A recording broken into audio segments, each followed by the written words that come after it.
This podcast is proud to be part of the TalkSPORT Fan Network. TalkSPORT. Powered by fans.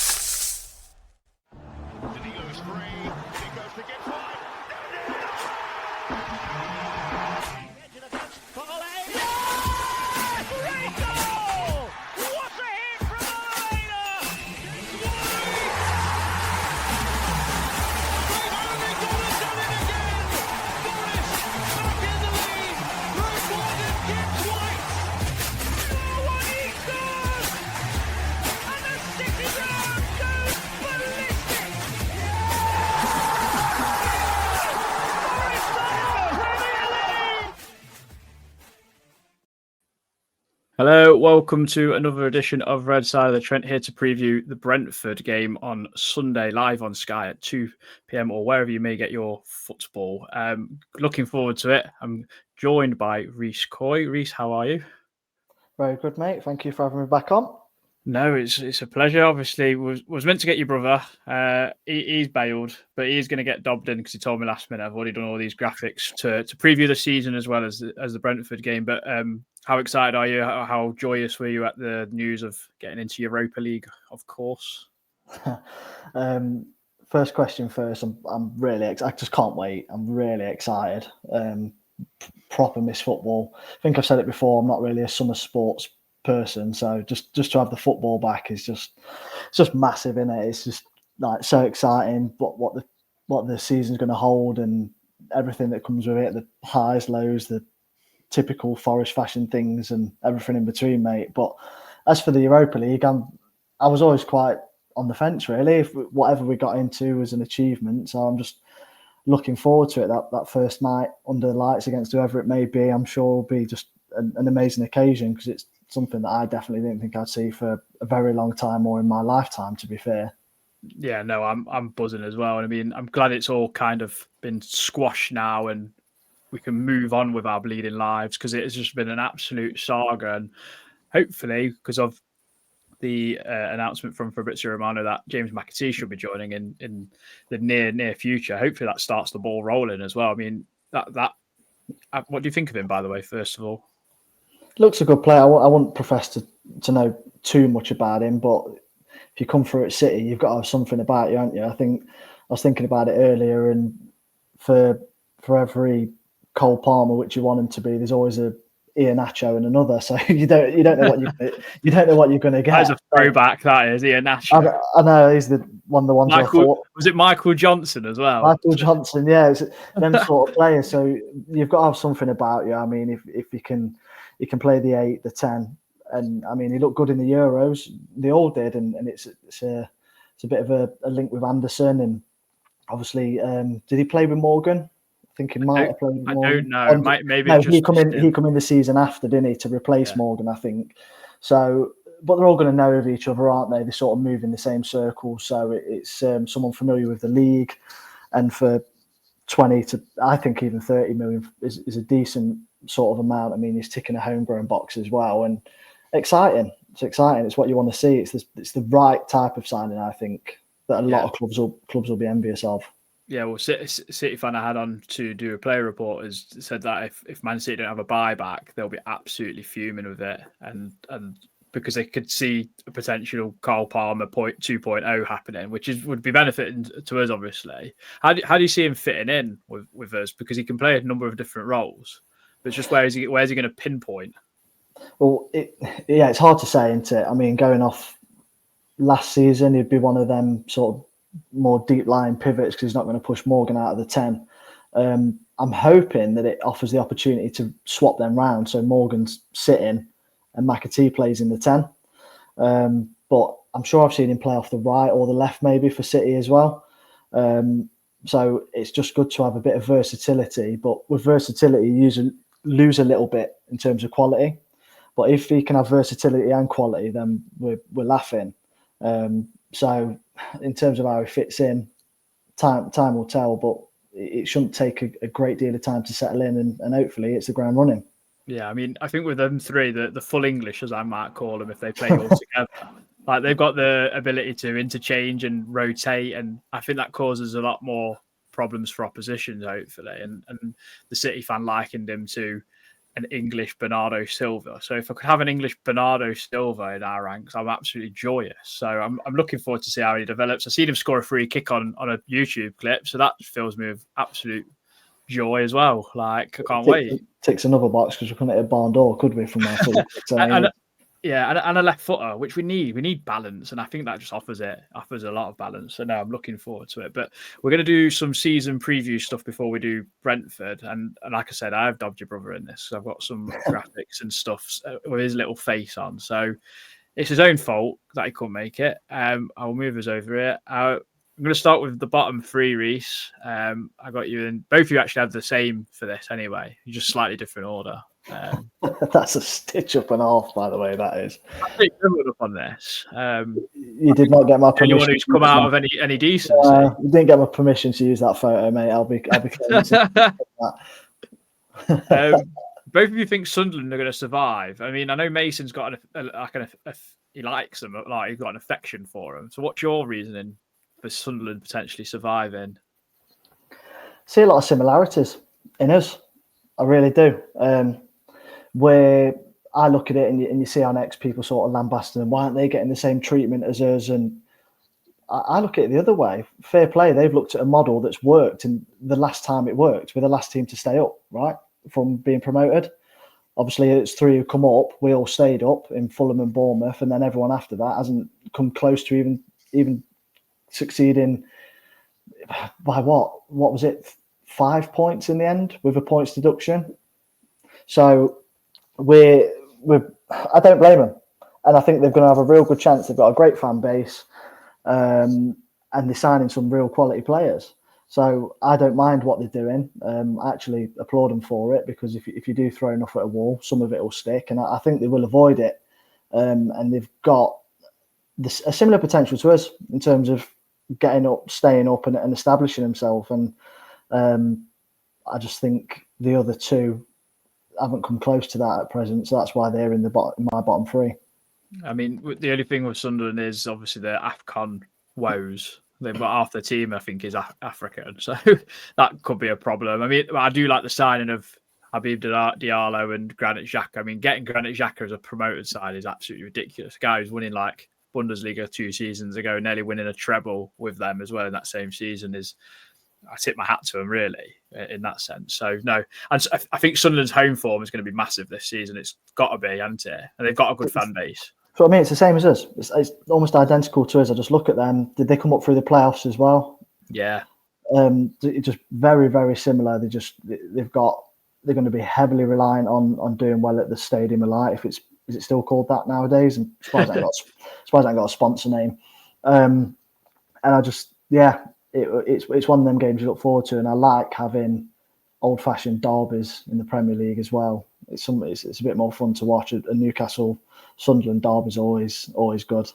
Yeah, feisty. Can't wait. I mean, we saw it in the FA Cup not long ago, so that would be definitely a good one to watch as a neutral as well. And with what's happened at Newcastle, even more so, I think. More head falling off. Right, top 5. You've both got honestly, Coy boys together. I know. Think alike. I mean, I think this could potentially be an unbelievable title race. Personally, I don't know about you, but I think the 4 in front of Aston Villa, I mean, any of them could win it on their day. Really, it's going to be close. It's going to be very close. Just because I think Liverpool. I mean, it was a glorified pre-season game at Wembley, wasn't it, the other day? But they've made an awful lot of changes. I mean, Slot sort of got applauded for basically keeping Klopp's team together, adding his own sort of style on it, and winning the league. So to finally put his own mark on it and change it, admittedly, he's obviously signed a lot of potential world class. I mean, I've seen bits of Verts, but anyone worth 120 million must be all right. Do you know what I mean? So I think I like the look of Frimpong more than anyone else, to be honest. And I think between them and City, and I can't see Arsenal. I think Chelsea might even be stronger than Arsenal, to be honest, in terms of obviously winning the Club World Cup. They seem to just pull it out of the bag, and they floated under the radar most of the season. But the longer the day's gone on, I don't know if Villa are going to be that 5th place. I think that's the real one up for grabs. Them 4 of Liverpool, City, Arsenal and Chelsea, you could probably throw them up and land in any order and no one would really have an argument against. I think that 5th place is obviously then the start of the next mini table down between us, Brighton and whoever else you want to put in it, really. Yeah, I mean, the thing I think with Liverpool as well, it goes to show that they can spend all that money. It doesn't mean they're going to win every game. Look at the weekend. I mean, if they get Isak, I mean, that could spell a lot of trouble. Yeah, it's just a bit of a cheat code. I mean, if you're spending 80 million on what would be then your backup striker, then what's the point of PSR? Let's be real. Obviously, yeah, they've sold a lot of talent, possibly, or they're selling a bit and doing what they want to do, but it's not really conducive to PSR how we was treated. But it makes for a better league for me. It weakens teams around us that I'm more concerned with. These 4, not so much Villa, but them 4 on the screen, it's a bonus if you get a draw. Let's be honest. We did very well against them last season, but they're the sort of ones that you write off and you don't expect a result. So if they're making themselves stronger and weakening our ones who we think we can actually put up a fight against, then happy days. Yeah, we took points off every single one of these teams last season in some capacity. So no, I don't fear them anyway. Like, they can spend as much money as they want. It's still 11 against 11, and yeah, that fear's gone. That 100%, that fear's gone. I think that's gone from the crowd as well and the players. I mean, we went to City away in that first season, didn't we? And that was like, that was something, wasn't it? That was playing with fear and no confidence. And obviously, we've come on leaps and bounds since then. And we can still be competitive. I'm not denying that. I just think that if these are weakening that second batch around us, then absolutely music to my ears. Yeah, definitely. We're going to talk about where Forest will finish. Both of you gone very, very similar. I mean, thoughts on this? I mean, Danny Wetton, our close friend, he went 9th as well. Very positive. What makes you think we're going to have a good season yet again? Because I would class this as a good season, and I'm assuming you're thinking that we'll have a good European run of some capacity and domestic cups. Yeah, I think in terms of, I know Nuno likes a smaller squad. I just think it might catch up with us again the same way it caught up with us back end of last season. So I think we'll be in and around that lot. And I would say that, okay, you could qualify for Europe in 7th, but I don't think there's a great deal of difference between 7th and 11th. If I'm on it, I just sort of spitballed and picked one in between for, yeah, Knipe sounds like a nice number. I'd be happy to finish there. But anywhere in that bracket is, I mean, look at Brighton. They finished 6th or 7th, qualified for Europe, haven't qualified since. And I don't think their fans have deemed it as a bad season. They obviously got tonked by us and then went on an unbelievable run. So it just shows you that any of these teams are more than capable. And I think if we're in that middle section, we just need to accept that you might have a season in 6th, you might have one in 7th, you might drop down to 11th or 12th. It's not the end of the world. I just think that 9th is a nice realistic target. So if we do overachieve again, I'm happy, and if we're a little bit low, I'm not too upset. Yeah, I mean, last season was all predicting 14th, 15th, 13th, probably around that margin. So this is quite a nice steady progress. And if we keep overachieving, maybe we'll predict 9th, we'll win the league or something. God knows. Like, you know what we're like. We're just unpredictable as they come. Right. Top scorer. You've both gone for someone very different. That's why I wish Mason was on, because picking hudson-odoi is like some shout. Must be his red heart take and all. But Chris Wood, you've gone for. I think a lot of people will favour Chris Wood. He's 11 goals off a century, joining the 100 club. 1, do you think he can do that? And 2, do you think he can get close to 20 goals like he did last season? Oh, 2 very different questions. Yes, I think he can do it. Do I think he'll get 20? No, I don't. I think the way we've appeared to invest is to take that load off him somewhat. I mean, I'm more than happy for him to get 10 goals and there's 3 or 4 behind him on 7 and 8. That would be the ideal scenario for me, because he's realistically not going to play as many games. So with less games comes less goals. If he makes the 100 club, amazing. If he does it in a Forest shirt, it's something that's going to sort of be on Sky forever and a day, and he's done it in a Forest shirt, and fair play to him, and he deserves it. I mean, he's sort of, I doubted him when he first come in, and everyone else did, and to be turned around to become main point of focus in your team at the age of, what is he, 34, and still scoring goals. And I mean, I've watched him all pre-season. We know what he does. He doesn't look. He's not the most athletic. He's not the quickest. He looks a little bit robotic, unorthodox. But if you're in the right place and putting that ball in the back of the net, then that's all you need to do.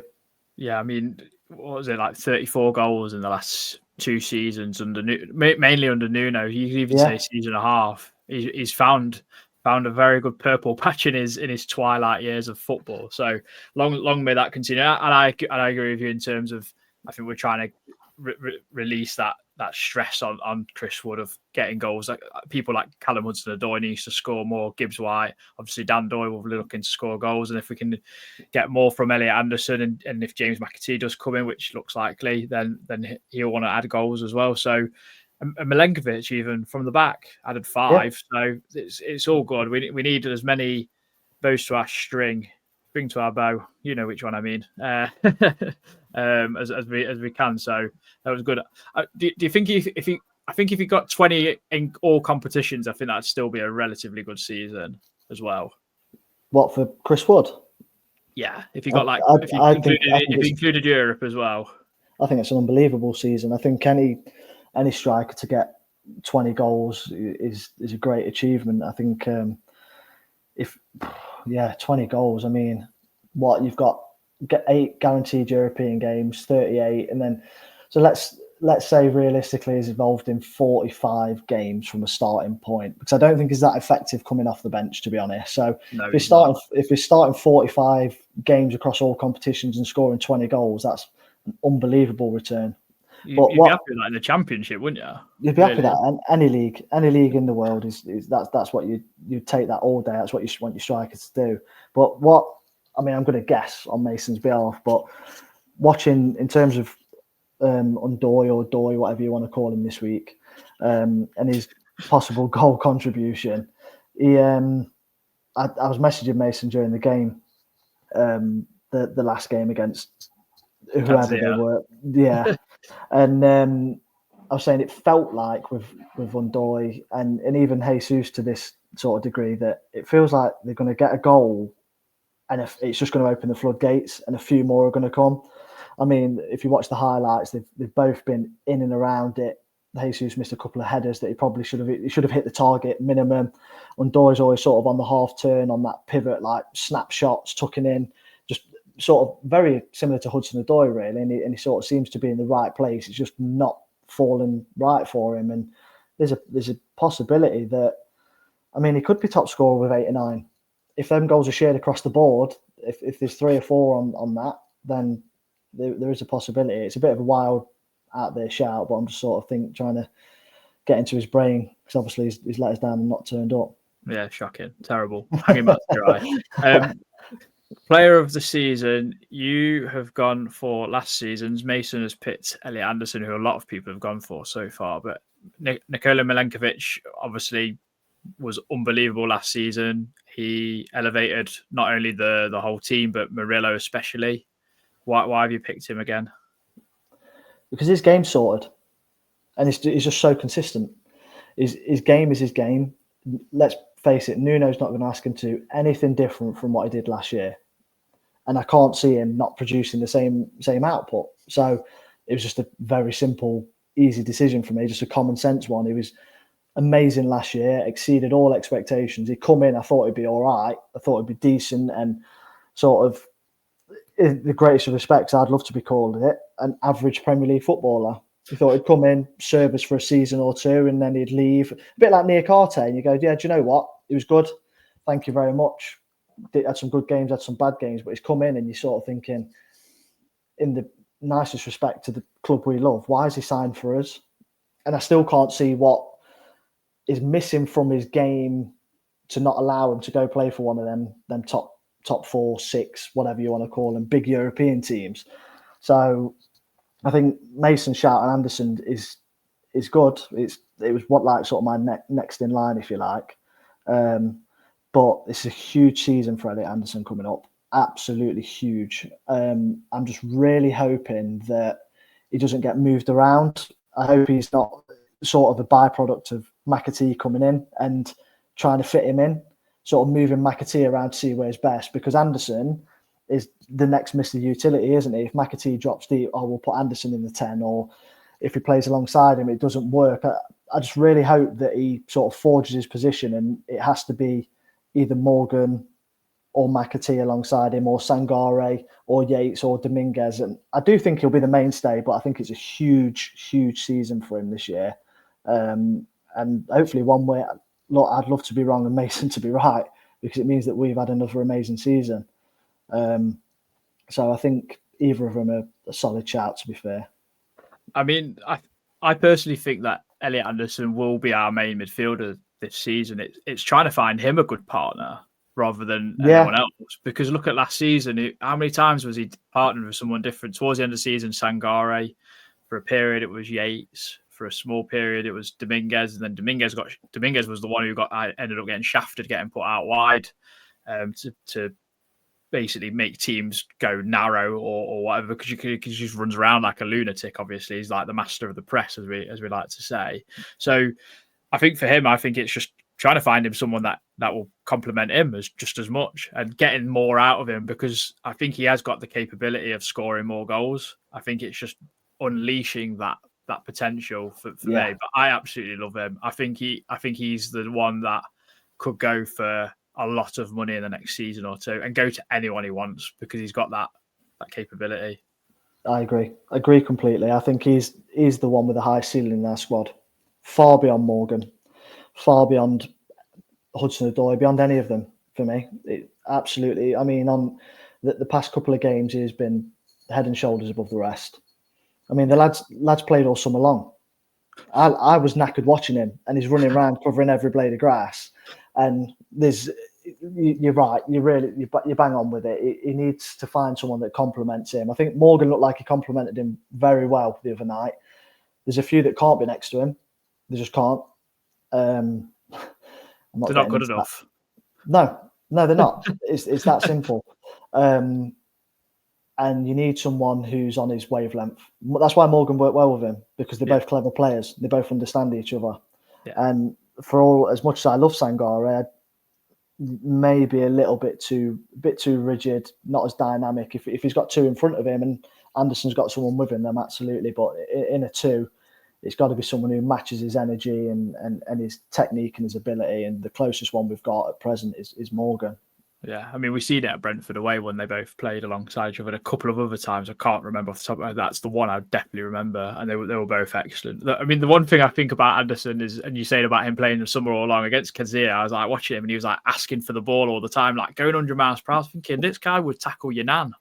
Like he would, like in the front room and all that. He would. He'd just go straight through her. It's a sign of a good player, though, isn't it? Like sprinting towards the ball and touching and turning and receiving it and playing. I mean, there's a point the ball was bobbling around the middle and it sort of come to him with his back to their goal, if you like, on the halfway line, and he just whipped this ball out. And I thought, wait, oh right, okay. He's just seen something no one else seen. I thought, what's he doing here? Like, I thought someone was injured, and he just found this pass that no one else has seen, and before you know it, Odoi's one-on-one and you're out, and he just offers you that unique sort of capability that not many of our other midfielders, if any, offer. No, you're whetting my appetite with McAtee, Gibbs-white and Anderson in midfield. It's just going to happen. Full English. Full English. It's going to be absolutely brilliant. I don't know which would represent which food item. We could get into that. That'd be a great section. We could, mate, yeah. But we won't, because people will turn off. We're going to look to Brentford. Obviously, it's Sunday, first game of the season. I think it's got the makings of a good first game of the season for us in terms of getting off the mark. But I'm also very aware with Brentford, because of all their transition, should we say, this summer, it also lends itself to be a banana skin, like it was towards the back end of last season in one of them games which we completely fluffed. How do you see it going with them overall this season, before we talk about just them as an individual one-off game that we're playing on Sunday? Well, I think that I've put them to go down, but there's a lot more to it that you could probably spend half an hour, 45 minutes going all nerdy talking football, but they're still a Premier League team. They're a Premier League outfit. They've got very good players. Even the ones they've lost, they've still got very good players. They're still, I mean, Sharda looked at points like quite potent, strong leading the line. They've got insert generic Danish name here, ×3, haven't they? That are all technical ability. I mean, you've got Damsgaard. They've got some really good players. They're not to be overlooked. And just because you've lost your manager and Burma, whether Visser plays is obviously, I'm really hoping to see him in a Newcastle shirt before Sunday, to be honest. But they're a good side. They're a good side, and we need to show them that level of respect. And anyone walking, if you're in the Trent Nav at 2:00 having a good time, yeah, we can get excited, but we've got to remember this: it's the Premier League. It's not a mugs league where they've come up from League One. Like they're going to be a good side, and I do think they've got the potential to start quite well. But so have we.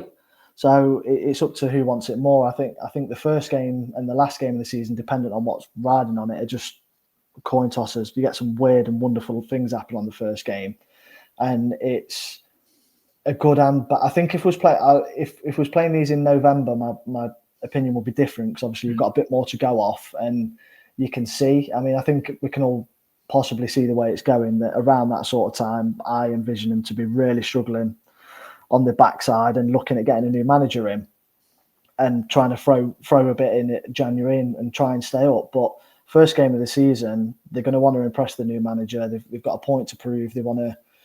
We're talking about a team, by the way, that lost the star striker, and Burma and Visser were nothing. They were just names. They were just names the same that Damsgaard and whoever was, and they've coped perfectly fine. So we've got to be wary, but they're there for the taking, as is everyone. And us at the City Ground, opening game, new signings, sold out, amazing, exciting season ahead. There's no excuse for the players not to want it, but I'm just a little bit cautious. Don't want to get too excited. I'm too ahead of myself. Yeah, definitely. I mean, I think they've had a lot of injury worries during this pre-season. When I was speaking to Dave Lane from Besotted, he was saying about certain players that still got knocks. I think Igor Thiago is signed for quite big money to be the Ivan Toney replacement. He barely kicked the ball last season, and he's back now. So they're intrigued to see what he's going to be like. Obviously, got Jordan Henderson. We might boo him about the Saudi whole shenanigans things, but he has experience after losing Christian Norgard to Arsenal. So I'm intrigued. I think there's an opportunity definitely for us being the home side to go at them, and I hope we do go at them, and the crowd get behind us. I think this whole Europa League thing will give us that boost in the stands as well, because I just think we'll be more excited. And then if we get McAtee over the line before Sunday, and we get maybe one other, I think that also boosts morale, not only for us but players as well. I just think it looks better off the bench straight away as well. Like if we need an option, 100%. And we need to keep using that underdog narrative, don't we? We like it. I think we struggle when we're favourites. So we do. If the only thing I don't like, it feels a bit Millwall at the moment. No one likes us, we don't care, sort of thing. But if we use it to our advantage and it works on Sunday, then absolutely, yeah, we're expected to win. That's where we've got a big season ahead, loads of pressure. We're actually expected to win on Sunday, and let's hope the boys can pull through and do it. And obviously, like you say, we'll be there. I'm sure you'll have lost your voice after 30 minutes and screaming your chants. And standard, isn't it? Standard. Mason will be stood on the safety bar like he was last season, and we'll all be having a good time, hopefully. Yeah, well, if you're not losing your voice at football, you're doing it wrong, aren't you? Right. Or the team's doing too well, like we're winning like 3-0, it's just cruising. We're going to get into team selections. I'm going to go through Mason's first before I go through yours. So Mason picked the generic 4-2-3-1 that we saw a lot of last season, and I'm intrigued for your opinion, because yours is different to this for obvious reasons, I think, as well. But can you see why he's picked this? Because Sangare is not featured as a starter the last couple of games, and I find what we've been doing a little bit peculiar personally. But I mean, that was the toss up with me. To be fair, this team here was the team that I sort of. Have you named the team, by the way? Did you go through the team? Was it? Yeah. Yeah. Sorry, yes, yeah, for audio, yeah, sorry, yeah. So I know Milenkovic, Murillo, Williams, Sangare, Anderson, Odoi, Gibbs-white, Hudson-Odoi, Chris Wood, a double Odoi, as Mason would like to call the two wingers. Yeah, lovely double Doys. The Sangare holding thing, I'm not against it, because like I said, I did toy with it myself, sort of thinking maybe, but I have been sort of tainted by what I've seen starting a little bit. That's why I've lent into my team, but absolutely there's nothing wrong with this, is there? Let's be honest. It's basically Elanga for Odoi off the last game of last season. Is that right? Yeah, probably. Yeah, it's pretty much there, isn't it? It's just Elanga's gone, new signings come in, and as we were really. Could you see a situation where Sangare is slightly more central, and then Anderson and Gibbs-white play just in front as like two box-to-box midfielders and dictate that way? Because I feel like we might get a little bit more joy doing that, especially against Brentford, who I think they'll sit in personally and try and hit us on the counter like they did last year. Yeah, there is that, and there's also the option that when we've got the ball, that Sangare drops into the centre of a three, and you push Williams and Aina higher up the pitch, and you really attack from there, and you sort of into a 3-4-3 shape, and go from there with it. So it's fluid, isn't it? It's not a rigid formation, but yeah, both them things with sort of Sangare sitting as a pivot and Gibbs-white and Anderson in front, absolutely, why not? Yeah, definitely. I mean, you've gone for the 4-4-2, which we've seen recently, which is Aina, Milenkovic, Murillo, Williams, Odoi, Gibbs-white, Anderson, Hudson-Odoi, and then I put Gabriel Jesus in because Igor Jesus still ain't got a picture, and Chris Wood. But yeah, Igor Jesus with Chris Wood. Obviously, I'm just messing about. So, do you think this is quite likely? I think from what we've seen recently, to be honest, I wouldn't be shocked to see it. Yeah, I think this, or I thought that McAtee might have been announced by now, because I was thinking like a 4-4-1-1 with the possibility of having Morgan off Wood with McAtee and Anderson in there together. And because thing with Jesus, from what I've seen, what he offers, he sort of now I'm not comparing him in terms of goals, but sort of style-wise, it's a bit like Kane. He comes really, really deep for the ball, or he sort of plays offside and waits for that second phase for the ball to be cut back. Is either or. So link-up player, he looks tidy and looks quite strong on the ball. So there's a few opportunities where we've sort of got the opportunity to, in inverted commas, counter-attack, and Sells has lumped it up to Wood, and Wood's knocked it down to Jesus, and he's tried to play a through ball back to him. So they looked like there was a little bit of something there. And first game of the season, it's a good opportunity in a more competitive environment to see if it can work. Yeah, it's just another thing. You can keep the two up top. You can go 3-5-2. You can sort of play them with Morgan behind and sort of get rid of one of your wingers. There's loads of different options. But I'm just thinking off what he's played the past few weeks, 4-4-2 to me looks the most likely. But knowing Nuno, he might throw a complete curveball in there, and it'd be 3-4-3 opening game. I think I'm just wondering whether did because Nuno came a bit unstuck last season. Is he thinking maybe I've got to try out this plan B to see what it's like?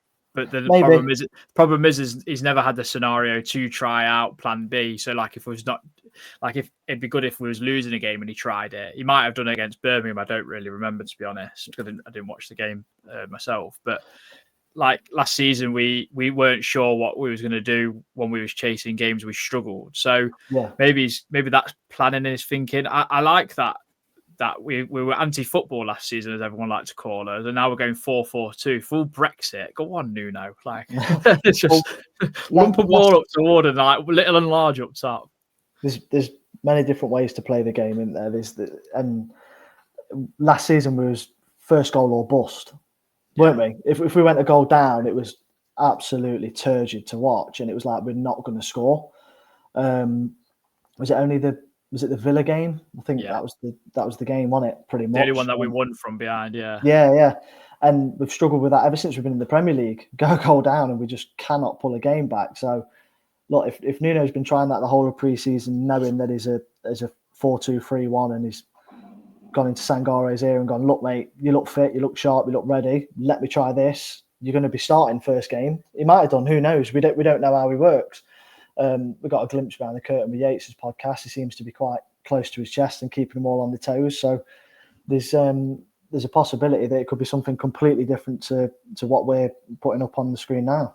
Yeah, I'm intrigued. He does need something. I think this is where reinforcement completely helped. Last season, we didn't trust anyone. Sosa and Jota were trusted near the start of the season. Then obviously as the season went on and the more pressure kind of built up because we was doing really well, I just think he lost faith in both of them. Like Sosa, God, he may as well have not bothered. Like, I felt sorry for the lad, but he just didn't trust him. I don't know why. Very, very strange. But I'm looking forward to the game. How do you think it will go in terms of like approach? Do you think it will be all guns blazing from ourselves, or do you think we'll be quite pragmatic?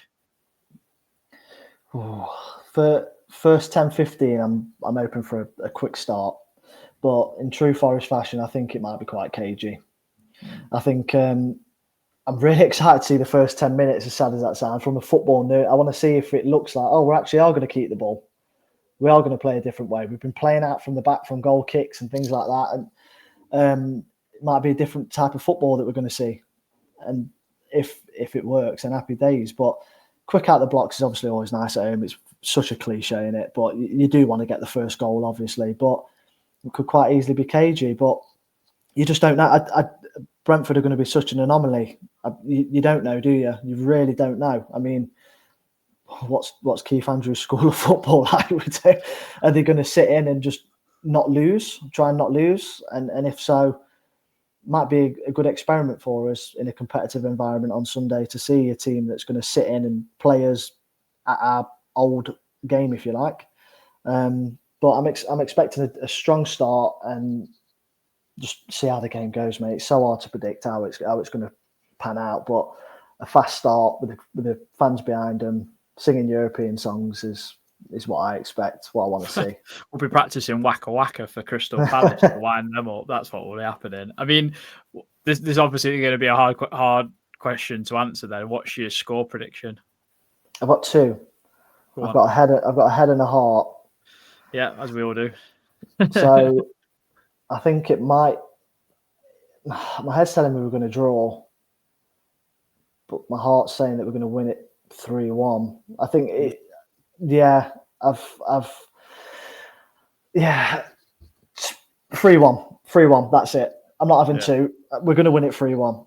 Yeah, we're going to get over our goal drought of pre-season, and I'm going to go 1-0. I think it'll be cagey, like you said. I think something will happen for us to get in front. So that'd be grand. Going to do a bit of fun. I don't think I've done this with you, Reiss, yet. I mean, come on now. We're in this comp. Look at us. Tick. Not an updated version, but pick a team from each pot that you'd like to go away to. Not all of these are confirmed, because I think some of them are still playing. Like, some teams could drop down from Champions League and stuff. I think the ticks are like guaranteed teams, though. Pot 1, Betis. Yeah, I don't know. It's got a nice ring to it. I don't know why. I think from trip to Switzerland, Ball, I think would be nice. I want to avoid them Turkish ones and the nasty fireworks and flares, and I just want to avoid them like the plague, to be honest. From pot 3, Nice is nice, maybe. No, in fact, I'm going to completely contradict myself just for Legia Warsaw. Yeah, sound. Yeah, I think that one's definite. And in pot 4, I think go ahead Eagles. Why not? I want a random team in there. Yeah, sweet. Yeah. I mean, I don't even know where they're based, to be honest. Like, I couldn't even tell you to save my life. No, it should be good. Like, I'm so intrigued for that draw on the 29th. Hopefully we'll be doing some sort of like live stream reaction to it, because it's going to be so exciting. I think no one will be working at that time, whenever it will be, whenever they're in like Geneva or wherever they do it from. So I imagine that's where they are doing it, or Bern, somewhere in Switzerland, and it's always somewhere neutral. They're Dutch, by the way. They're a Dutch team. Yeah, I know Go Ahead Eagles are Dutch. I just don't know where they're based in. They are based in, I'm not even going to say that. It's, that place. From the city of Deventer in the province of Overschel. So wherever that is. Drivable. It's all drivable. Is it drivable? Oh, sweet. They all will be, won't they? The Dutch ones? Nice and easy. I suppose. They're just all lunatics, their supporters. So, yeah, I don't fancy that. I didn't ask you, so I thought I'd wait till the end, actually. I want a red-hot take from you, Reiss. Forest and Premier League related. We'll start with Premier League. Oh, Premier League, I am going to say that I'm going to go for contradicting my top 5 prediction. I don't think Villa are going to qualify for any form of Europe. Right. The more I've had to think about it, don't think Villa are going to qualify for any form of Europe this season. So they'll come like 8th or 9th? 10th? Yes, potentially. Yeah, I've got a funny feeling that they're all, I can tell you now, obviously, I work with them. They are very, very sore today seeing Grealish. They're screaming out for a winger. The bring Jack back just didn't go as planned. So they're very upset. And they're struggling for signing. I know they've opened up talks with Asensio again today. Apparently, exploring it. I was actually going to say losing Asensio and Rashford would have hurt. I mean, they spent loads of money on wages. So I don't know what I know they got fined. Them and Chelsea, I think, both got fined for European regulations of wages. But I don't know, that might come into play in PSR. So. God knows. Yeah. But Chelsea get away with everything. They both do. They both sold their women's team. So, we'll be doing that in a couple of years. Sell the netball team. Yeah, sell the netball team. That's it. Forest, red hot take, Reiss, for the season? Now, obviously, I've got one that I sent you, which you wanted me to explain. But that's more for next season, at the back end of next season. I've got a player one. Yeah. I think Elliot Anderson between 5 and 10 goals. That'd be unbelievable. He should, if he does that, get in the England squad. Well, he can get in my car and I'll be driving him down to Burton if not. And I'll be presenting him to Tuchel and saying, what's wrong here, mate? I mean, well, we've got a good comparison, haven't we? We've got his shoe-in starting against him on Sunday in Henderson. So we can compare live. We can compare live. Because at least he's a much better player. No, well, Henderson gets in that squad somehow still every week, so we've got a good comparison going forward. I don't know whether to save my other one and keep that off here because this is nice and positive. So I'm gonna keep it positive and just go for that for now. Okay, that's cool. No, I've really enjoyed the chat. Obviously, if everyone else has, do drop a like and a subscribe. Consider membership for early access for future podcasts. It's only £1 on Patreon, 99p on YouTube. If you want to splurge out for the extras, they just help support the pod. To be honest, there's no other gimmicks to them, but no, it all goes a long way, and I really appreciate it. So we've had a big uprise on everything, so it's been really good. But I'm looking forward to the game, Reiss. I will be seeing you. I'll be hopefully seeing a lot of people in the Trent Nav pre-match, and be hopefully celebrating 3 points, first game of the season. But until next time, come on, you Reds.